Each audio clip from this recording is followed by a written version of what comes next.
bien dans son job pour parler de la chance. La chance dans votre carrière. Avez-vous eu de la chance? Et qu'est-ce que c'est exactement que la chance? On va l'analyser avec Jean Pralon. Bonjour Jean. Bonjour. Très heureux de vous retrouver, professeur à l'EM Normandie, et vous avez porté pour le groupe Actual Group une étude justement sur la chance, pour le résumer et le dire d'une phrase, ce n'est pas que du hasard. Oui. La chance, ce serait, vous dites c'est, Oui. Ce serait une compétence. Alors c'est une compétence, mais ça vaut le coup de la décortiquer un petit peu parce que dans ce pays, on a des problèmes d'emploi qui sont sûrement basés sur des problèmes d'articulation, offre de compétences, demande de compétences. Ça, on le sait et on sait le traiter. En revanche, il me semble qu'il y a un mouvement de fond qui est la montée d'une perte de confiance généralisée. On le montre dans le baromètre du rapport au travail avec Actual, on montre qu'il y a de plus en plus de gens qui ont une confiance très limitée dans leur futur au travail.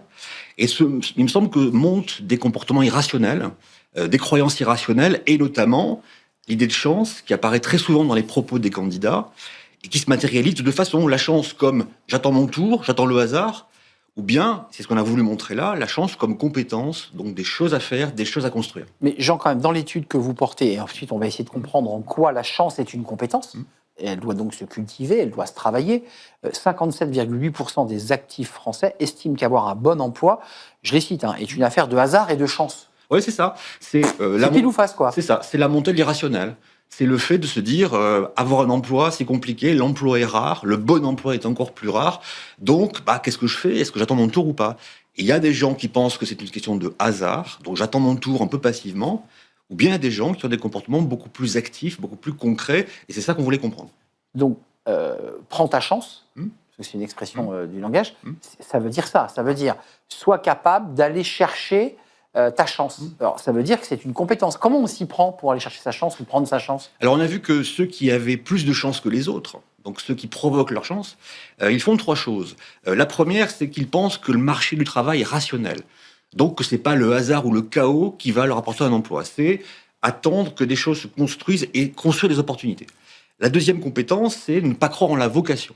C'est-à-dire ne pas croire qu'on est sur Terre pour un métier et un seul. Et puis la troisième, c'est être acteur de son parcours, faire des choses concrètement et penser que ça a un impact. Donc, acteur de son parcours, ça veut dire être actif, Oui. Ça veut dire être proactif. Est-ce que la notion de réseau, est-ce que la notion de mise en relation est un élément qui contribue à cette notion de chance? Alors, c'est un élément, mais pour moi, le sujet le plus marquant, c'est peut-être les deux premiers. La chance comme capacité à être rationnel et objectif, donc à penser que le marché est rationnel. Et puis aussi la remise en cause de la vocation, on en parlera sûrement un peu plus, mais la vocation, c'est quand même le thème qu'on a beaucoup développé pour accompagner les gens qui sont en insertion, parler du projet professionnel, et on se rend compte là que ça produit un peu des dégâts.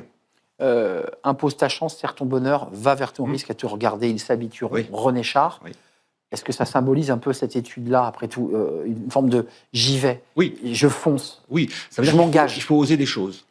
Il faut oser des choses et puis ne pas attendre que les gens d'en face, les recruteurs ou les entreprises décident pour soi. Il faut tenter des choses, envoyer des CV, postuler, et puis on voit bien ce qui se passe après, y compris pour des choses qui ne sont pas les plus évidentes pour soi, y compris pour des métiers pour lesquels on ne se sent pas le premier, le plus compétent. Votre enquête qu'Actual a portée et que vous avez construite, explique que la chance est une compétence qui se travaille. Si je vais un peu plus loin, c'est donc une posture, c'est une façon d'être aussi, cette posture, la manière d'aller chercher sa chance. Comment on se tient, si on veut donner quelques conseils à ceux qui nous regardent et qui disent « j'ai jamais de chance ». Alors peut-être que c'est parce qu'on ne fait pas grand-chose pour la cultiver, mais concrètement, et sans être dans l'incantation, en disant il y a qu'à Faucon, c'est pas ça. C'est se dire d'abord, sur l'aspect croire que le marché est rationnel, ça veut dire qu'en face, derrière une offre d'emploi, il y a un recruteur qui a des besoins. Voilà. Il a des codes qu'il attend, il a des compétences qu'il attend, et c'est comme ça qu'il faut prendre le problème. Quelle est la demande qui est en face de moi? Qu'est-ce que je vais pouvoir apporter du point de vue aussi des compétences dont je dispose? Un bon professionnel, il va comprendre l'offre d'emploi, il va la décoder, c'est son métier. Donc il va être capable de comprendre quel est le besoin, et s'il pense que ce besoin est rationnel, il va pouvoir convaincre. S'il pense que ce besoin est irrationnel et que le recruteur n'est pas rationnel, alors évidemment, il ne va pas postuler, il ne va pas attendre des choses. Donc c'est une forme de changement de logiciel cérébral. Il ne faut pas penser que tout est mystique et irrationnel, mais bien au contraire très ancré dans une réalité. Exactement. C'est plus des mathématiques que de la mystique en fait. Alors absolument, bien sûr que oui. Alors sur le deuxième aspect, là, sur la vocation et le projet, d'abord on a beaucoup cru au projet dans ce pays pour accompagner les chômeurs à l'emploi en disant ayez un projet, sachez ce que vous voulez faire et puis alors ça va aller. En fait, très souvent ces projets ce sont des métiers dans un territoire. Je veux être tourneur-fraiseur à Laval, donc j'attends que le hasard m'apporte un emploi de tourneur-fraiseur. Laval, parce qu'Actuel a son siège à Laval, il faut le préciser. Entre autres à Laval, effectivement. Plus concrètement, ça veut dire que sortir de cette logique de la vocation et du projet, c'est se dire, j'ai des métiers qui m'intéressent, j'ai des compétences que je sais utiliser, quels sont les emplois, quel que soit leur titre, qui pourraient utiliser ces compétences-là. Donc, quels sont les intérêts que je peux... Démarche inverse. On part des compétences et on voit où je peux les ranger. Typiquement, un technico-commercial, c'est quelqu'un qui fait de la technique et de la vente. Il peut se dire que ce qu'il préfère dans son métier, c'est la partie technique, répondre à les appels d'offres. Et donc, il va chercher des métiers qui sont un peu différents du sien, où ces compétences qui l'intéressent et sur lesquelles il est bon vont être présentes. Et ça, c'est renoncer à la vocation et ouvrir, du coup, beaucoup d'opportunités.